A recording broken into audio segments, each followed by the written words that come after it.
Hey guys, I'm the Sweetnezz. I'm here with Free Souls today and I'm going to be doing a little freestyle for you guys. It's a couple of my original tracks. Just going to muck about with it and yeah, hope you like it. I'm wearing the Young, Gifted and Talented tee by Lyrically Inspired. Just thought I'd give them a shout out again. So yeah, here goes. Most of this stuff you can get on SoundCloud for free as well, so be sure to check it out. Ooh, ooh, ooh. Ooh,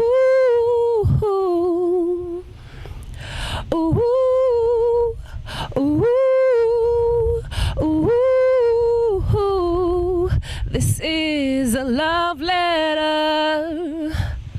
I'm writing you from the start. This is my love letter. Yeah, you need to know it's from my heart. This is a love letter.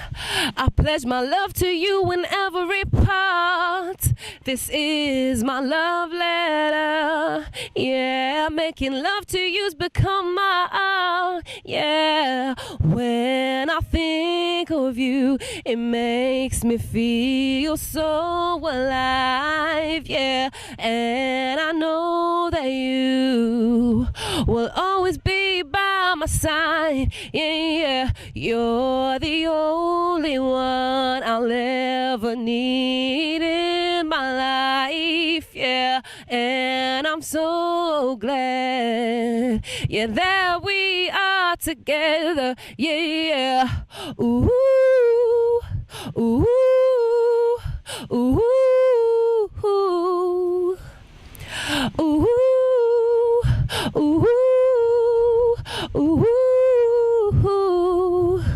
When the sky is clear blue and the sun, it is brand new. Feel your stress melt away, drifting on through the heat like a summertime high sea. Toast to us as we say, for this day we give him praise, and our glass is full we raise. 'Cause I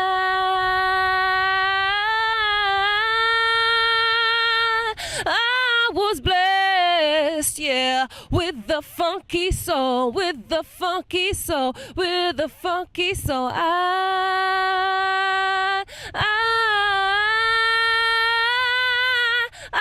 was blessed, yeah, with the funky soul, with the funky soul, with the funky soul, yeah. That was a mashup of Love Letter and Funky Soul, which are both available to listen to, and I think you can download Funky Soul from my SoundCloud, which is at The Sweetnezz, so check it out, and thank you for listening.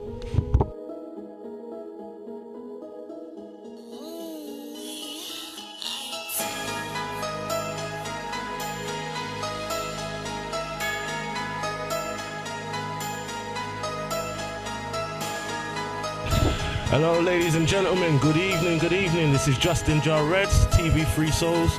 Welcome to Talents Today. You know what I mean? Today we got the beautiful... The Sweetnezz. The Sweetnezz, there you go, there you go. You know what I mean? Up and coming talent, or should I say a known talent? You know what I mean? A truly born and blessed and talented individual. You know what I mean? So tell me, how did you get into the game? I've always sang, really, from when I was young. I've always known it's what I've always wanted to do, but I was just really shy when I was a kid, growing up. The personality that you see that I have today is very different to the personality that I had when I was growing up. I was quite reserved and, you know, very shy and used to get really nervous when I used to sing around people.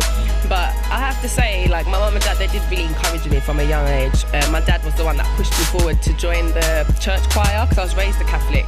I wouldn't say that I'm a Catholic now. I do have spiritual beliefs, but that's where I would leave it. But yeah, I was raised that way and I had a really good upbringing, and you know, he used to see how much I loved to sing along to the mass hymns in church, and he was like, why don't you join? And I was like, I'm not going to join. And then he went up to them and he was like, my daughter's really into singing and I think, you know, you'd benefit from having her in your choir. And they were, you know, really excited to have such a young person to join, because back then it was only people, you know, over their 40s that were in the choir. So I was the first under 16-year-old to join. It was St. Anthony's Church back in Forest Gate. And after I left, because I stayed for a few years, and then I ended up going off to college. So it got to a point where I was doing my exams and I didn't really have time for rehearsals and things like that. So I said goodbye to them and went on my merry way. And, you know, it encouraged more young people to join. And the choir to this day is still going strong. Wow. So, yeah. Wow. That's an extensive journey from a young age then. Yeah, I mean, I entered my first talent show when I was 12 as well. I think that kind of joining the choir and being around other, you know, mature adults who are so into their music spiritually and very confident with their singing kind of gave me a little bit of confidence. So I entered that talent show, I think, in the end of I think it was year 6, but how old are you in year 6? 12, 13? I think it was year 7 actually. Yeah. So it was towards the end of year 7. It was Sapphire Netball Club. I think they're in Leytonstone. I don't know if they even still exist, but they ran a talent show. There was loads of different people in it. It was not just for singers, there was dancers as well. And they had, I'll never forget it, because they had Iceberg Slim on the judging panel and Kelly LaRock. So it was the first time I got to meet them. I didn't win, you know, it's not all about the winning, it's about taking part. And, you know, it gave me a foundation. And I ended up being one of the runners-up, and I got a certificate signed by them. So I went away with a smile on my face at the end of the day. But yeah, I think that's the first time I really got the taste of performing on stage to people. I was really nervous. I was shaking like a leaf, and even my mum and sister, they still remember it because they were there in the audience supporting me. But I mean, I think if I never did that, I wouldn't be here today, and I wouldn't have, you know, grown so much as an artist. So, you know, it's all about your foundations really, and where you start off. The people you have around you as well, pushing you towards your dreams, which I've always had, so I'm blessed in that respect. Yeah, I agree with that totally. Sorry for putting the mic away, I thought you stopped. Once you get me going, that's it, I'll be off. Like. That's all right. Ireland, they say if you talk too much, you've got a gift of the gab, and they used to say that about me from when I was young. So well, we're about to get a lot of information, ladies and gentlemen, you know what I mean? Beware, Sweetnezz is coming to you. Yeah, to a stage near you. So what do you feel about the music industry and how it's going at this current moment? I've got like mixed feelings about the industry in a sense. Like, I mean, I've always done things independently. You know, obviously it would be nice to get signed, and for someone, you know, a record label executive, or, you know, someone with that kind of them kind of ideas to be interested in myself. But because of the way that the industry has progressed and music itself over the years, I don't think you necessarily as an artist need that. You know, look at people like, I don't know, Stormzy or, you know, Skepta and all them type of grime artists. They, you know, some of them have got signed, and then others have, you know, gone independently, started up their own labels, you know. So I think there's so many, the good thing about it is there's so many different ways to make it, you know, in the industry that in today, and I think that's a beautiful thing. I do think that we as artists in the UK could benefit a lot more from supporting each other, especially underground artists. I mean, luckily for me, because I've been doing it for so long and singing for such a long period of time, I've built up a collection and a large group of artists that, you know, are like-minded and like myself, and we do try our best to support each other. But it could grow, and it could get even bigger and bigger and bigger, you know, and even go worldwide and spread across to America. I do find that I've got like some friends that are American artists that I speak to on Facebook, and they're so supportive of me and themselves as artists, you know, and I think that we could maybe take a leaf out of their book in terms of the underground scene in the UK. But again, you know, the industry is a very complicated thing, you know, in my eyes. I mean, today I was having a conversation with my manager, a little bit off topic, but she asked me what I think of Rihanna. Okay. And I said, I like her music, I'll listen to her. And she's like, no, she's Jamaican. She's like, I like her. So I said, why is that? She said, oh, you know, because of what happened between her and Chris Brown. And he's recently, I don't know if you've heard, spoken out for the first time about what happened between them. And for years, no one's ever really heard his side of the story. It's only ever been Rihanna's side, you know, for whatever reason, maybe his lawyers or people told him not to speak. And now, you know, I did see a little snippet of the interview myself, so, you know, I knew where she was coming from, and it was, luckily I could, you know, relate to the topic. Yeah. And I was like, well, you know, at the end of the day, I believe that what he's saying is true. You know, I when I heard about it initially, I never thought that it was one-sided. Yeah. You know, I'm the type of person, I'm a strong-minded, you know, mixed-race woman. If somebody approaches me in an aggressive way, I'm not just going to stand there and take it. Yeah. So I don't believe Rihanna stood there and took it. And that's what he was saying, you know, it wasn't one-sided. We fought, you know, it was a relationship. We got angry, there was jealousy involved. And I said to her, don't you think it's ironic that now that she's doing so well in her career, musically, he's come out with this? I said, everything happens for a reason, and the industry is a very, very, very clever place. His people probably told him to do it on purpose, and ironically, he's also got some new music out with a Caribbean feel. Whoa. So I'm like, you know, it makes me think, did you do that purpose? Was it a publicity stunt? You never know. So, you know, in this industry nowadays, a lot of artists, which I don't like and I don't relate to, do things specifically for money, and it's not music related. Yeah. And that's not why I'm in it. I mean, it would be amazing. I gig all the time. I'm performing all the time. I don't make enough money off of the gigs that I perform at. I could get a lot more paid gigs, but it's not. That's not what's gonna stop me from singing. Because if it was, then it would mean that I wasn't in it for anything else other than the money. You know what I mean? And it's like, I think if you're in it for that reason, then you're in it for the wrong reasons. I make music because I love to sing and I love to write lyrics. And, you know, I've always been quite a spiritual and emotionally collected person. So when I'm upset about something, or if I feel a certain way, I'll write it down. That's how I get my feelings out. So, you know, for me, it's more of a deeper connection with music that I have than, you know, just to be in it to make some money. And, you know, I feed off of the fact that other people can relate to my lyrics and my music, and, you know, I can make them have a good time when they're listening to a dance track that I've released, or, you know, I can make them feel a bit emotional if they listen to a love song that I've written. Do you know what I mean? And it's like, that's why I love singing and doing what I do. See? Now that is a real reason to get into music, and I feel that is the original reason that artists became artists, you know what I mean? Cause I feel, this is my personal opinion, I feel that music is supposed to reflect life and your experiences. 100%. I mean, I still listen to artists like Floetry, you know, Jill Scott, Erykah Badu. You know, they're not mainstream and you won't hear them in the pop charts, but most of their music and a lot of the music you will probably relate to and have more of a connection with than something that, say, Britney Spears or Rihanna or Beyonce released. And it's not to say that the music ain't good, and I'm not taking anything away from those artists, but, you know, I'll listen to that. I'm soulful house artist by nature. So, you know, give me a house music album any day. Some of those tracks don't even have much lyrics. But it's not about, you know, bombarding it with lyrics that don't mean anything. It's about having an actual clear, positive message. And that's why I connect with it so much, and that's why I love it, you know? I agree. And house and garage is one of my favourite genres of music. I was reared in the UK garage. I'm from East London. UK garage has always been very popular and had a very big special home in the UK in East London. So, you know, that was mainly my foundation, mixed with, you know, all the music that my mum and dad would listen to when I was a kid, you know, R&B, soulful stuff, Earth, Wind and Fire, and then you had a bit of the reggae. Like, my dad's a Nigerian man, but if you ask him how much he loves Bob Marley, you will find out, because he's even got vinyls of Bob Marley. He can't listen to them anymore because he ain't got nothing to play them on, but, you know, that might change soon. Jennifer might, you know, make it someday, and then I'll buy him a record player. But, you know what I mean?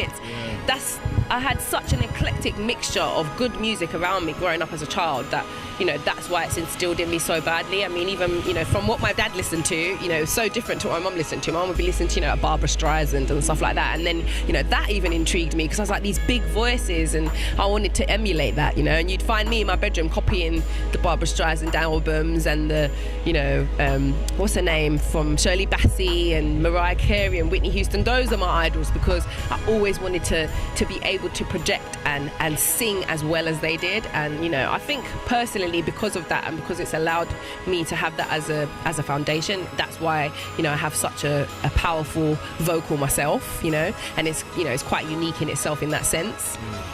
So how do you feel when you're actually on stage performing?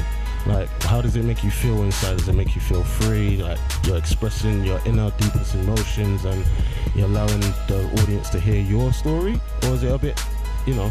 That's a really good question.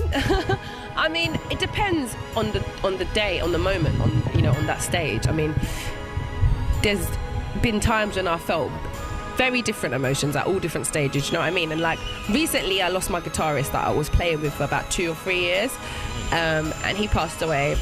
And after that, I didn't feel so, you know, that I could jump back into it so quickly. And people were saying, when are you going to start performing again? When are you going to start performing again? And when I decided to initially have that first gig since that happened, and I went up on that stage, and initially I was going to do my own original tracks, but I had some technical difficulties with the backing tracks, and the DJ wasn't able to play them. So I said, you know what, I'm going to do it a cappella. And there were some talent scouts from The Voice in the audience. I think you were there. Yes. And I started singing and everyone started joining in, and it was just it felt like there was so much love in the room. And like I did a little introduction to, you know, what I was going to sing and spoke a little bit about him as well. And even I did that at another gig that I performed at with the drummer that used to accompany us. His name's Michael. He's a very talented guy. And I just felt that there was such a really warm connection in the room, and it kind of felt like maybe he was there spiritually, you know, and appreciating, you know, that I was still carrying on with what he would want me to be doing, and, you know, that I was acknowledging him in that way. I mean, but then, you know, also for me, when I get up on stage, I don't think about anything else other than what I'm doing. I'm just there in the moment and I'm singing, and the energy that you get back from the audience when you can see that they're smiling at you and they're also enjoying what you're doing, that's what I feed off of. And it's just nothing like any other feeling I've ever felt in the world. Like I went to a music festival in Dagenham the other day, and we went on, they had a fun fair in the park as well as the music festival going on at the same time, and I said to my friends, we've got to go on one of the rides. Obviously I'd had a few drinks, so I was like, this is a perfect time to go on one of the rides, you know. So we went on one, and I mean, you get that feeling of adrenaline rush when you're on the ride, like, oh my god, I could fall off any minute or I might die, you know, like. But the feeling of being on stage performing doesn't beat that. Do you know what I mean? The two are so similar, but I would pick performing on stage over going on a funfair ride any day, or, you know, a roller coaster ride, you know, because you know, and then afterwards you just feel so amazing afterwards, and even like people coming up to you that you may not have ever met or spoken to in your life, and it's just amazing. Like the other day I had a gig, I performed at one of my friends' weddings, and I hadn't performed at a wedding for a while, but I've done quite a few, but I was so nervous, and I don't really usually get nervous, and I think it was because I was just, you know, so I wanted to do so well, and I wanted it to be perfect for them, you know, because I was performing as she walked down the aisle and then for their first dance, and for me, there was one of the guests at the wedding who was wheelchair bound, and I don't know what exactly was wrong with her. She was young, she must have been maybe about 15, 14, and she was with her parents, and they were related to the bride. And I don't know what disability she had, but she was so amazed and intrigued by me and my singing, and she loved it. She didn't even look at the DJ, because they had a DJ performing a few tracks, you know, in between my performances. So they had a mixture. They had the live music with my guitar. I'm working with a new guitarist now. His name's Amari. He's a very talented guy. So we had him on guitar, and we had Michael on drums and me with the vocals. And she was more interested in us, and her eyes were lighting up when I was singing. And even her mum said, I was like, oh, you know, she's really loving it. She's like, she loves you. She thinks you're amazing. And every song that I sang, she knew all the words to. And when you spoke to her, because of whatever condition it was that she had, she wasn't able to really communicate very well. Verbally, but when the music came on, she was out, she was moving about in her seat, she was singing the words, and it's just like, I was just so astonished by the power of music in that sense, because she connected with it and she knew all the words to every song, you know. But then when she's trying to communicate with you on another level, it's difficult for her. But if she was to sing to you, I'm sure she'd probably be able to sing the song through and through. I was even singing with her and dancing with her when she was in her chair. I just was so moved by that, and that's just an example of, you know, how powerful music can be, and, you know, how special that moment is, you know, that I've experienced. I'm never going to forget that. Do you know what I mean? I'm never going to forget that. See, that's what, like I said again, that's what music's about. You know what I mean? Definitely. So for young people that are getting into the music industry in this day and age, what would you advise them? I don't know. Do you mean like young people in general that are getting into music, or do you mean young people that want to sing? I feel young people that want to sing. Let's stick to you, like what you do as an artist. Yeah, I would say it's all about getting a good foundation. I mean, initially I started off in a choir at a young age, and, you know, everyone knows all choirs, you know, the way that they teach you how to sing and project your voice and learn the notes of the keys and things like that. You know, it's all very much instilled in what you do, and especially, you know, it doesn't have to be, you know, a Catholic church choir like mine. There's gospel choirs even. I've always wanted to join a gospel choir. I never got the chance to. But, you know, that is a brilliant foundation, because you're even not just learning for yourself as a singer, but you're listening to other voices as well, and you're learning how to control your music and your voice with other voices. And as an artist, even if you want to go into a band and be, you know, singing with other singers, or even if you want to go solo, you're still going to have backing artists. So, and you're still going to have musicians around you. So it's going to instill that, you know, foundation that you're able to, you know, relate and tune in to other musicians and other singers, and make a nice tune and not sound off key and things like that. And it really does start you off in the right direction, so to speak.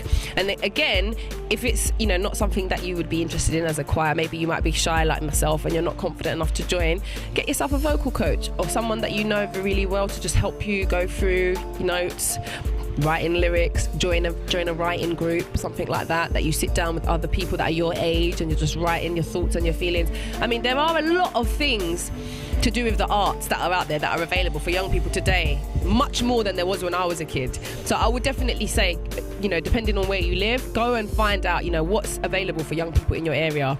Go to the council, go to the local library, find out what groups you can join that are music based. Even myself, when I was young, there was a group called Community Links. I don't know if they still run. And they had a youth club. They had a youth club that was based in Canning Town, and I joined. And initially, when I first joined, I joined with my two best friends, Rochelle and Sophia, and we started a band, and we were called Lyrics to Kill. I know, because I thought I had the killer lyrics. I was the lyricist, and they were just vocalists alongside myself. But I recorded my first song at Community Links in the studio in the youth club with them. And that was it. Once I heard my voice recorded for the first time, I was like, I'm doing this forever. Like, it's amazing. Like, you're nervous. Obviously, I was nervous about doing it, and I made a few mistakes. But there was the coaches there was the people that own the studio, the engineers, the producers. They were there to help me. And when we got the few tweaked out the few mistakes and got everything perfect. I mean, it wasn't the best track ever, but for a first song at the age of 16 to be recording, it was pretty amazing. The song was called You.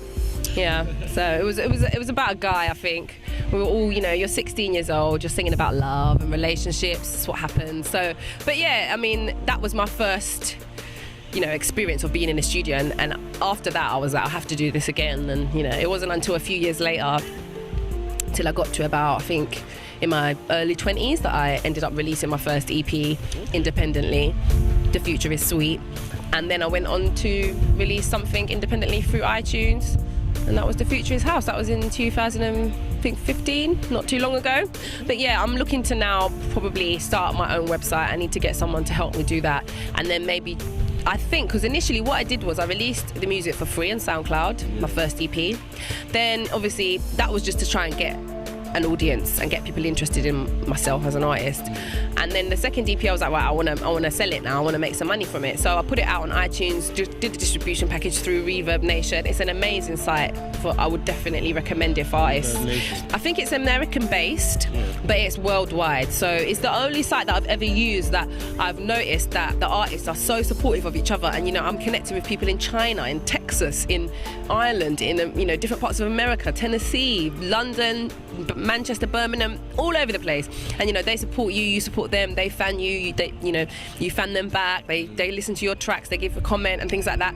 And the actual website itself is really helpful for artists that don't know, especially if they're independent and they don't know about releasing tracks and this, that and the other. And they do this distribution package. I think you have to pay a subscription fee, which is a yearly subscription fee. But once you've done that, you upload all your tracks and then they basically release it for you through that site on all the known online music stores. So you've got like iTunes, Google Play, Amazon, Spotify, all of them. The list is long, but basically you get the picture. So I did that.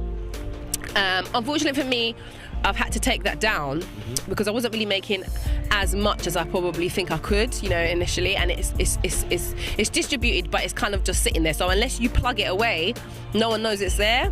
So I think I was speaking to a friend of mine the other day, and I think a better avenue to go down would be to, start up my own website and then start selling my music directly from the site. So if you want to buy my stuff, you go to the site, you click on the buy link, and then you have the track, and then there's no middleman. Then it's just going directly to me, So yeah, that's the experience I have of all of that, really. You have got a lot of knowledge that you shared there just now. Yeah. I mean, you even answered some future questions that are already got, She's on point, guys. She's on point. She took a question away from me and answered it already. You know what I mean? Cool. It's not even point mentioning it now. Next question. What would be my next question? My next question would be, so now you're just fully focusing on being independent, website. For young ones, you advise them to get into a group where they can share, network, and you also, sorry, say the name of is it Reverb? Reverb Nation, yeah, that's a site for artists, musicians of all different kinds. You've got, all different genres on there, house, pop, and they do their own Reverb Nation charts. Okay. So, you share your music on there, and the more people share it and the more people interact with you, you can make your way up the charts. So I've been in the Reverb Nation top 10 for like the last 3-4 years, which is kind of cool. Wow, 3-4 years. That is a while. Top 10. hang on to my what do you call it, number. But yeah, it fluctuates, but I've always been in the top 10 for quite a few years, and it's nice, it's nice to know that for that reason people all over the world are getting to hear my music, and they might not necessarily get to hear it if I wasn't on there. So networking is the biggest key, would you say, as a musician? I would say networking is the biggest key as a musician, and getting to know your craft and perfecting it, definitely. So in terms of singing, vocal coach, practice every day, sing in your room if you have to, scream at your mum, get your mum to listen to you. Yeah. Cool. So this is what I'm going to ask you. Personally, what would you say the advantages are and your disadvantages have been in your journey thus far? The advantages are that I'm doing what I love, and I don't think that I don't feel like I'm good at anything else in life, I mean, I read this article that someone shared quite a while ago, it was a few years back, but when you get your Facebook memories, and I shared it, and it was reminding me that I shared it, and it was an interview between Eminem and Dr. Dre, I think.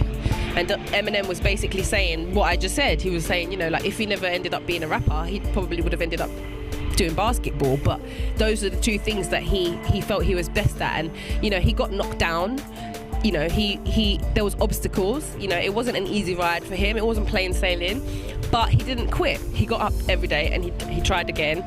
And it's even shown, even though it is a little bit fictional, that film that he starred in, 8 Mile, but it's even shown in that, he was a white guy trying to be a rapper, and people were rejecting him, but he didn't let that affect him. He was like, this is what I want to do, and I'm going to do it. And when you have that mentality and you stick at it, I mean, it's taken me a while to get to this stage, and I've been singing for more than 10 years, but I mean, I've had things happen to me that have knocked me back, and I'm a fighter, and I'm not gonna let those things stop me from pursuing my dream and what I really want to do in life. I think the disadvantages would be that I met someone years and years ago, and she said, you can't be in a relationship and you can't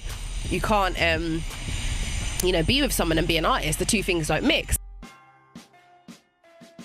And it's like, if people don't share the dream that you have, and they don't really believe in you as much as you do, then it's never going to work. It's really never going to work. And that's what I've learned. And it's, luckily for me, I have an optimistic outlook on life. And, I've learned that everything happens for a reason. And, just because someone doesn't understand you now, doesn't mean that 10 years down the line, they might be like, oh, you know what? I actually know what she means now. I've had all this stuff happen to me, and actually maybe I was a little bit, I was a little bit blinded. I had my curtains up when she was talking, and, that's life. 100%. So what can we expect from Sweetnezz now?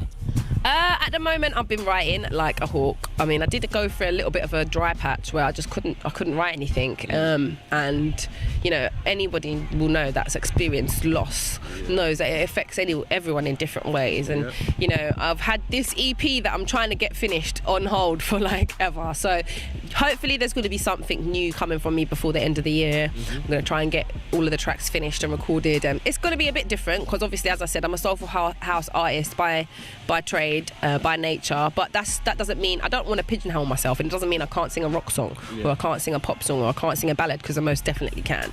And I've decided to take it down a different route in terms of genre, and it's a bit more neo-soul-y, a bit more R&B-ish, a bit more, what's her name, G-Naco kind of sounding. And the songs are very deep. It's about a lot of the stuff that I've experienced relationship-wise over the last 6 or 7 years. And it's just, like you said earlier, it's life on paper and through the mic. There you have it. So just keep it tuned. At the Sweetnezz is my Twitter, so come follow me. I mean, I don't have a website as yet, but I always tell people to follow me on Twitter, because that way I can interact with you directly, and I can send you any other links to any of my other music sites for you to go on and stuff like that. And you might even get a free download. There you go. Get following. Follow. Is that was going to be my next question actually? What social net? Yeah, she's taking all the questions away from me, guys. Cool. Do you want to hold? Sorry, no. Okay. I've been holding it this long now. It's all right. What I was gonna say. Is there only Twitter your social network at the moment? I'm on Twitter at the Sweetnezz, all one word, and it's double Z, not double S. And then it's the same on Facebook. Also, SoundCloud is the same, but there's a underscore just after duh and before Sweetnezz, so duh_Sweetnezz. I'm also on Reverb Nation, that's at the Sweetnezz. Google Play, Google Plus, it's the Sweetnezz. Just Google me and you'll find all my links. There you go. Google the Sweetnezz. PASWEETNEZZ. That's it. You heard? And I think I might be the only one out there, but don't quote me on that. She'll come up number 1 on Google, yeah? Anyone else is just an imposter. So is there any shout outs you want to give or anything like that? Well, I might as well shout out Lyrically Inspired, because I'm wearing his t-shirt. I don't know if you can see that in the camera there. Let me lift it up a bit more. That's Lyrically Inspired. He makes t-shirts and he made me this one. I'm part of a collective of musicians called Young Gifted and Talented, and we collaborated together and we all entered a competition to be selected as the Young Gifted and Talented members, and hopefully at some point we're all going to make an album together. It's been put on hold for various reasons, financial reasons, things like that, but there are 2 of the members of Young Gifted and Talented that I would like to shout out because they're the youngest members and they are amazing and brilliantly talented, and their names are Maverick and Malachi. They're brothers. One is a rapper and one beatboxes, I think, if I'm not wrong. Go and look for them. They're amazing spoken word artists, talking about, what's going on in the world today, real stuff that you can relate to, none of definitely I would check them out. Also, probably I'd like to big up my guitarist Amari and my drummer Michael. Also, shout out to Keith, I know you're up there watching over me. And yeah, anybody else who's worked with me musically, big up yourself. There you go. Ladies and gentlemen, we have the Sweetnezz coming to you, you know what I mean? EP coming at the end of this year. Fingers crossed, guys, fingers crossed. I say it is. She's a very determined lady, you know what I mean? I am indeed, and thank you for having me. Thank you, it's my pleasure. And we're going to have to get your whole crew up here next time. Definitely, do a little live set, definitely. 100%, I'll be willing to film that. 100%. That's okay. Yes, so this is Justin Jarrett's TV Free Souls Talents Today with the Sweetnezz. Look out for her, yeah? And Google her, like I said, I gave you the spelling, so don't get the spelling wrong. All right, Justin and Jarrett's. Nope, no excuses. Justin Jarrett's over and out. I'll see you later. Bye. Within my soul, staring at this Hennessy, racing dark memories with my black heart full of gold. Up in that direction, see. It's going down, baby. I'm fighting demonic enemies, trying to cage me in mentally. Time to set my spirit free. Just sent his energy, filling me with his remedy. With my black heart full of gold. With my black heart full of gold. With my black heart full of gold. We live forever. Most of you are smart. That's right. But you ain't clever. Our eternal love. It comes from creation. You can't stop us cause we live forever. It was a lonely afternoon at the common. Everybody knows hair stress ain't common. Staring into space, thinking to sip, staring at my Hennessy. All of a sudden, mind never takes to a dark space. Fully relocated, says I never gave through the stars and comet. My heart's at a lower rate now.